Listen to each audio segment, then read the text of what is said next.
Welcome to Rider Nation Station, presented by American Manufacturing Solutions, your total logistics partner, investing in Rider Nation Station and St. Mary's, Ohio, and to our other fine sponsors.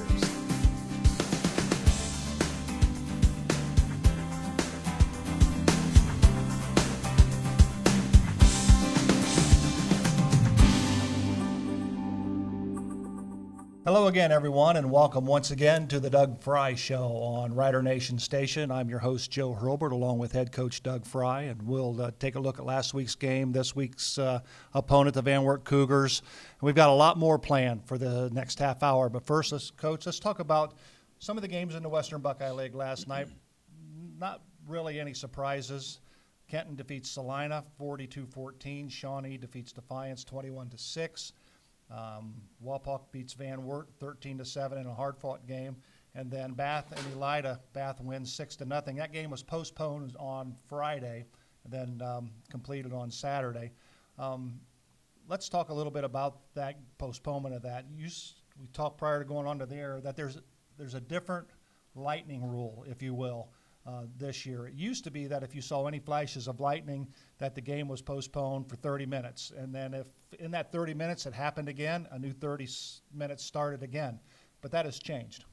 They changed the rule, and of course when Mark comes on the show here and talks a little more about rules of the game, there has to be thunder, is what they've told us, at least as coaches, to accompany that lightning, and that kind of gets out of the thing where we have heat lightning that's maybe miles away. Mm-hmm. So obviously thunder has to accompany that, and it has to be close enough for the officials to decide. But of course, as coaches, we're just at the mercy of what the officials decide to do. Absolutely.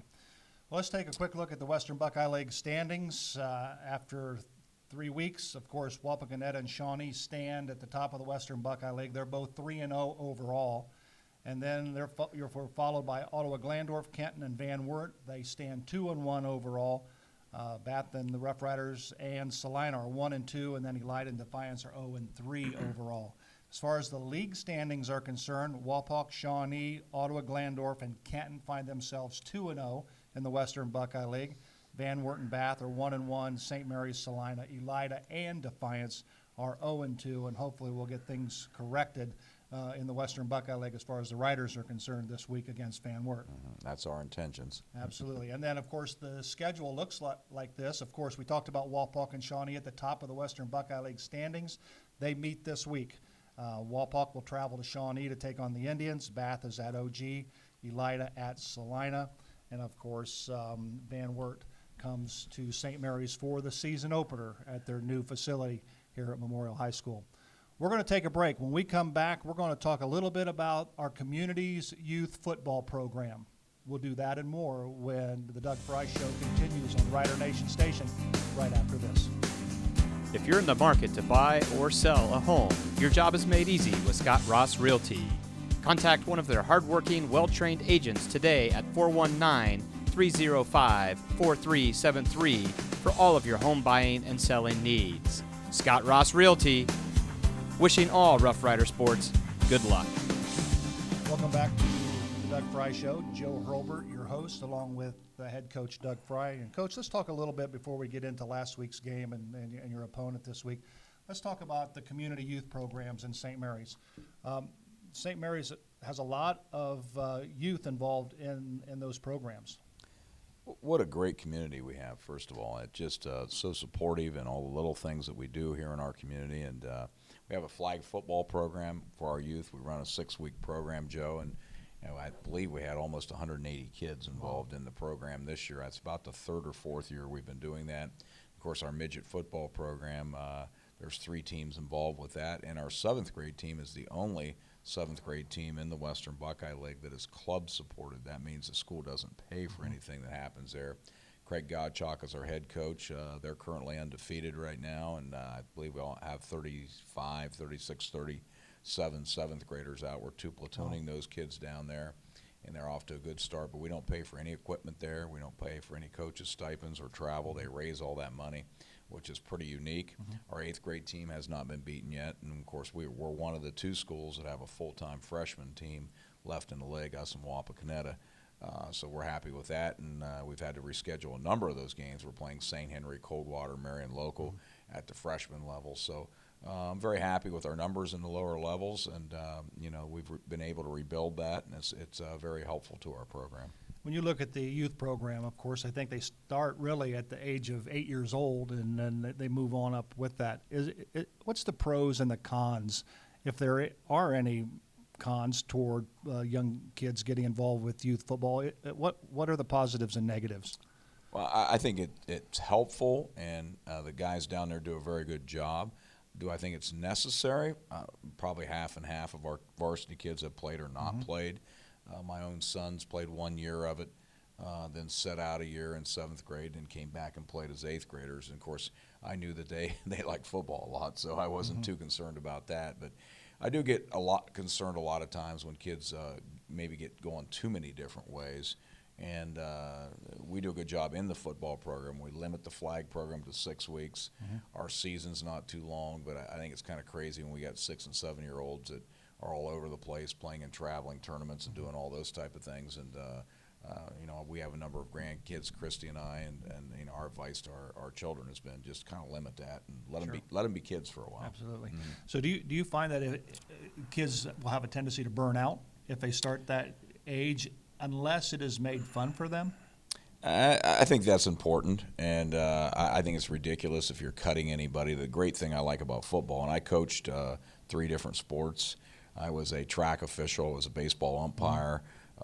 Back in the days as we were coming through, that's about the only way you can make it, and paint houses in the summer and do all those little things. But so I really believe in a multi-sport athlete when you get to high school, and a lot of those kids are kids that never played on a traveling baseball team or never played on an AAU basketball team or didn't play youth sports. So I think sometimes the parents honestly get caught up in it too much, and they kind of push it on the young men and young ladies, but let them be kids for a while until at least they're in double digits. They're 10 years old or older, and then they can decide and give them a shot at it, see what they like, but get them to stick with it and keep working at it.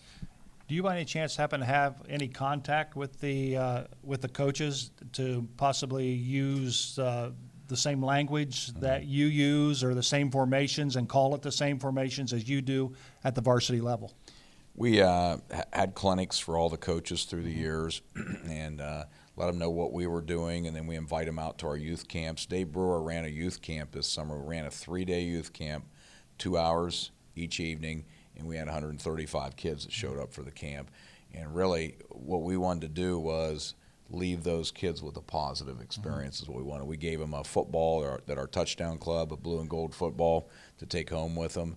Taught them all the positions, let them enjoy it. And I know my grandson, he was asking, when are we going to do that again? When are we going to do that again? Absolutely. So it wasn't a traveling team that was traveling around. So his taste of football as he left is I want more of the game. And I know Coach Bachman, when he was here, and of course we look back and things changed through the years, but we never had a 7th grade program, and Coach Bachman never worried about that. So we'll get plenty of kids out in the 8th grade, and I was the same way through the years. So I think it's a fine line, and I think that with good parenting and not overdoing it too much, it can be a positive experience. But I also see kids that are in Dayton for a 9:30 soccer game during the week. I mean, these kids got to get some rest. They got to get home a little bit. So.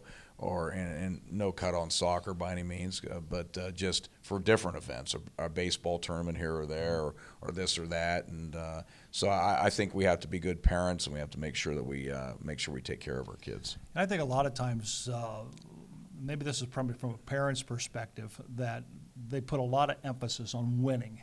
We win, win, win. Where I believe the emphasis need to be put on fundamentals. You learn your fundamentals at 8, 9, 10, 11 years of age, and that will carry you on through the 7th, 8th, freshman, and on into your varsity playing career. That and just go out with your own son or daughter and actually play the game with them. There you go. And that, not only are we getting some fundamentals, but we're getting some parenting time. And go to the driveway and, shoot some free throws and shoot some layups and do those things. And talk to the coach maybe, and I'm always willing. What can I do to help my son? And just go in the backyard and spend some time, some quality time. There's nothing more important than spending time with your own children. And I'm not on a high horse as I say that, but I think it's extremely important. And as we go back to sports, the worst or toughest experience I had was when I was in Mount Vernon in 1983, and I had to, at the last minute, I had to take the 7th grade basketball job. We had 54 kids come out for 7th grade basketball, and I was allowed to keep 15. Oh, wow. And so I convinced them to keep a second and third team, and we worked on fundamentals with them because I didn't know which kids were going to end up being high school basketball players. And the great thing about football for me is I never have to cut anyone. Right. And there's always a place somewhere on a special team for a young man to get some playing time. Absolutely. Well, that's a look at our community youth football program around St. Mary's, and we encourage, again, parents to support them programs as often as they can. Attend the games, root your children on, and make it a positive experience for our youth. We're going to take a break. When Coach Frye and I come back, we're going to take a look at last week's loss to the OG Titans on the road when we come back right after this. Whether your goals include college education funding, retirement planning, generating income, or reducing taxes, at Glass Derringer Investment Management, we've got you covered. Stop in and speak with Jeff Derringer or Kevin Glass at 100 West Spring Street today. Glass Derringer Investment Management. Securities offered through LPL Financial. Member FINRA, SIPC. Welcome back to the Doug Frye Show on Rider Nation Station. I'm Joe Hurlbert along with head coach Doug Frye. And Coach, on the road again, third week in a row to start the season, but came away with a tough loss, 30-27 up at OG. And I guess when you look at last week's loss, you probably came into this week of practice and we need to get back to the basics. You hit that right on the head, that's for sure. And fundamentally, we're not where we need to be right now. And part of that's been the changing parts we've had on our team a little bit. And what I mean by that is we've got quarterback that we've had in and out of the lineup. We've had linebackers in and out, linemen in and out. So we need, as coaches, to settle on a lineup and continue with that lineup, hope for good health down the road, and fundamentally get a little bit better. And that's take nothing away from the last two teams that we played. Because obviously Coach Moyer and Coach Schreiner have done a great job with the program. They did more good things than we did to win the game. But I think, in the end here, you look through history, there's a lot of things we can learn from this. And if our kids continue to learn from it and continue to stick together, then good things will happen to us, hopefully sooner than later, but at some point they will. And you got to do the little things in this game well to be successful. Absolutely. One of the things we saw last Friday night, we saw a change in quarterback, and you inserted senior quarterback Kurt Bupp, and he came in for Gavin Reinecke. And Kurt was 6 of 13 in the ball game for 106 yards. Of those 6 completions, 3 of them were for touchdowns.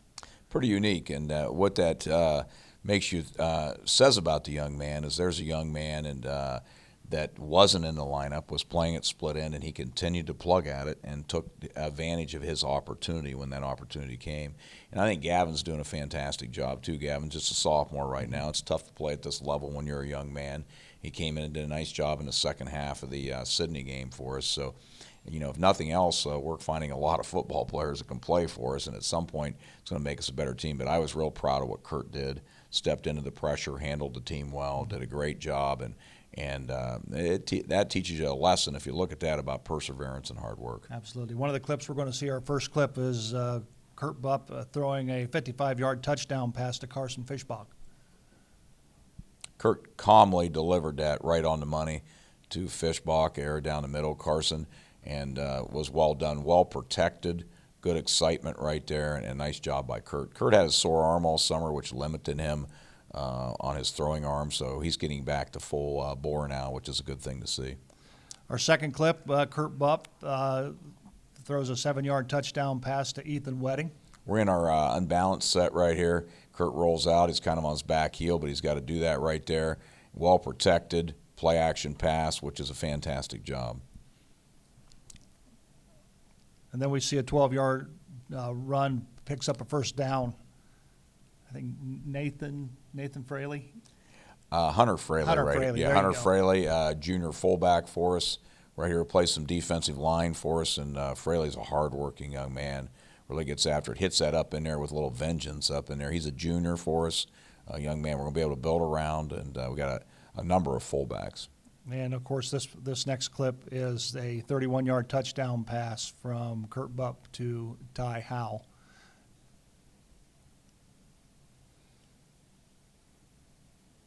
well set up and not extremely well protected, but Kurt stays right in there and delivers it to Ty, and nice play, another nice play by Kurt Bupp. I think one of the things that I noticed that Kurt did extremely well was hide the football. Yes. His fakes were extremely well. One of the things that you do when you do that is you want to freeze your linebackers. You want to keep them at home so that your receiver can get behind the defense, and that's exactly what Ty Howell was able to do.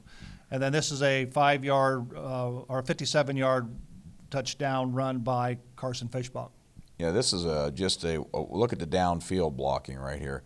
And that's what we've been preaching to our kids. There is no shortcut. Everybody's part of it. And that's a great run by Carson, but it's also a great job up front of getting downfield blocking. That was a good thing to see. And on the defensive side, the Rough Rider defense gave up 30 points in the ball game. This clip we're going to see here, of course, Lucas Walter was able to sack their quarterback, Jacob Balball, and that would set up a 4th and 21 for the Titans. Lucas has really been playing a lot better football for us here, especially in the last week or two. He's calming down, settling into the position full go, and he makes a great play right there. And on this next play, Jacob Balball, who is a pretty decent quarterback. You know when you play Ottawa Glandorf, the success they've had in basketball, you're going to face some athletes right here. This is not great coverage by us, and we need to get a lot better at that. That's pretty easy. He puts it on the money, but way too easy. And then this is also a nice pass. I think, is it a pass or a hit? It's a nice hit by the defensive unit. Yes, good hit. I didn't see who got that, but good coverage back there. One of our D linemen were on that, and that was a nice hit that he made right there. Yeah, put a lot of pressure on him, and whenever you get into his face and force a pass like that, it makes it difficult. This next one here is just elusive running. This will look at the play other again. end. Yeah, one of our D linemen comes free right here. This is Mabry. This is Trace Mabry making that hit. If you looked and you saw that, that's a nice spin move by him. Another junior that's getting extremely better as the season goes on. That was a good look at that there.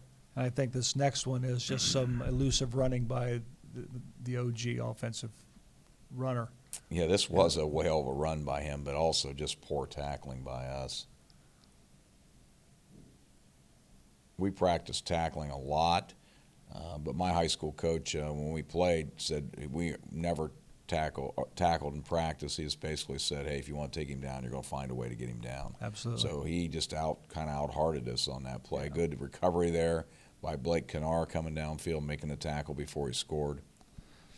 And our last clip, Dylan Troglin intercepts a pass here from Balball. Yeah, Dylan can run, and I tell you what, we've done him kind of a disservice by moving him around so much. He's starting to settle in now, plays receiver and corner for us, and he makes it just a nice play, good coverage right there. I think you're going to see a lot better play out of the secondary. They're coming around. We missed a lot of 7-on-7s this year because of weather. We only got one of the 3 in, so I thought it really hurt our secondary as far as their maturation goes. So they're now starting to come around. Well, the secondary will definitely get tested again this week as the Van Wert Cougars will bring in a pretty decent quarterback as well. We're going to take a break. When we come back, we'll take a look at this Friday night's opponent, the Van Wert Cougars, right after this. Vogel's Bake Shop, making thousands of fresh donuts daily, open 7 days a week with stores at St. Mary's, Salina, and Walpock. Also now found in Wagner's IGA at New Bremen, Minster, and Fort Laramie. Welcome back once again to the Doug Frye Show on Rider Nation Station. I'm Joe Hurlbert, your host, along with Doug Frye, the head coach of the St. Mary's Rough Riders. And coach this week, the Van Wert Cougars of Keith Recker come in. They're 2-1 overall, 1-1 in the Western Buckeye League. They lost at home 13-7 to the Wapakoneta Redskins. And, of course, we just mentioned prior to our break, new quarterback for them this year. But from some of the things that I have read, this is a kid that's been wanting to play this position since he was 3 and 4 years old. Finally gets his opportunity and had a pretty decent game against the Walpock Redskins. He went 18 of 33 for 156 yards, 1 touchdown, but I guess the black eye is that he threw 4 interceptions.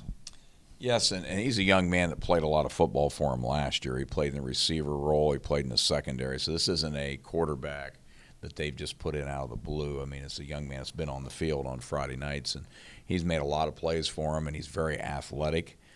So it'll be a challenge for us. And they've got two decent receivers. Tanner Barnhart had 9 receptions last week against the Redskins for 52 yards, and T.J. Reynolds, 7 receptions for 32 yards. Their only pass touchdown came to Connor Pratt of 56 yards. So, again, the defense will be tested because Van Wert not only can run with Owen Treese, but they can also throw the football as well. Yeah, they're balanced, and they're going to get their 1,000-yard rusher back this week, too. Hillary's back for the first game of the season, and he rushed for 1,000 a year ago. So people tend to be getting healthy every time we see them. Seems that way. He was in uniform but did not play last week, but he'll be back for the first ball game this year. So we're going to have our hands full. And defensively, the Riders will basically face a 4-man front. It'll have different looks. It could be a 4-2, it could be a 4-3, something of that nature. But they return Keegan Hammonds, a 6-foot senior, and he's pretty much their anchor on their defensive front. Good football player, and overall they've not given up many points all year. So it's a group that we're going to have to play a lot better football against to move the ball. So, again, when we practice this week, again, I think a lot of coaches will say this. We take care of what we can do. We'll let everything else fall into place. Absolutely, and there's enough things that we need to get better on right now that we're spending even more time in that regard. Well, of course, it's the home opener. That's got to be a plus to be back at home. Well, it'll be nice, and it's been a month long, counting the Bell Fountain scrimmage that we've been on the road, and we expect our kids to be able to react in those situations. But it'll be kind of a unique experience for us because even though we practice in the facility we've been in, we haven't really played a game. Now our younger kids have through the JV and freshman time, but we've never been out to a Friday night there. And looking around the stadium, it looks great. All the new signs that are up, the press box. Our people have just done a fantastic job with our stadium. Have you, by any chance, happened to had the ability to take your team out and practice under the lights yet? We actually have been under the lights a couple times. Yes, and it wasn't in the evening, but there was a couple mornings we were out for practice. It wasn't light yet, so we're out there at 6:30 trying to beat the heat. It's supposed to be 95 degrees, and so told the kids we're going to come in a little earlier and get started a little earlier, and so Mr. Holman can turn those lights on. So I just got a quick text, and he can do it right from his phone, and he hit the lights for us, and isn't that unique? Absolutely. And say, hey, we need some light here. We can't see the field. And one of the days it was kind of foggy, too, so we were able to do that. But it does present a great situation for us because now we have the lights there that can come on at any time. And the kids were pretty excited about that. I bet they are. We're going to take a break. When we come back, we'll have our final thought on the Doug Frye Show when we come back right after this. If you're in the market to buy or sell a home, your job is made easy with Scott Ross Realty. Contact one of their hardworking, well-trained agents today at 419-305-4373 for all of your home buying and selling needs. Scott Ross Realty, wishing all Rough Rider sports good luck. Coach, we're at home, and it's got to be a little bit different prepping this week, knowing that you don't have to pack up and go on the road again, that you might be able to do things a little bit different on a Friday night. But again, it has to be encouraging to be at home. Absolutely. We love our community, and we love our school system, and to walk into the new stadium is going to be real exciting for us.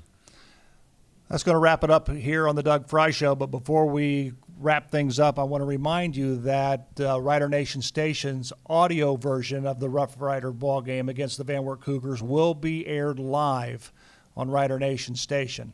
And then the rebroadcast will not occur until Monday, starting at 10 a.m. on TSC Channel 702 or 13.1. But we'll be on the air live with the audio this Friday night at 6:45 from the Grand Lake Health Systems field at the Rough Rider Athletic Complex. We're looking forward to bringing it to our viewers and listeners, so stay tuned for that. We hope you enjoyed this edition of the Doug Frye Show. For head coach Doug Frye, I'm Joe Hurlbert. We'll see you next time.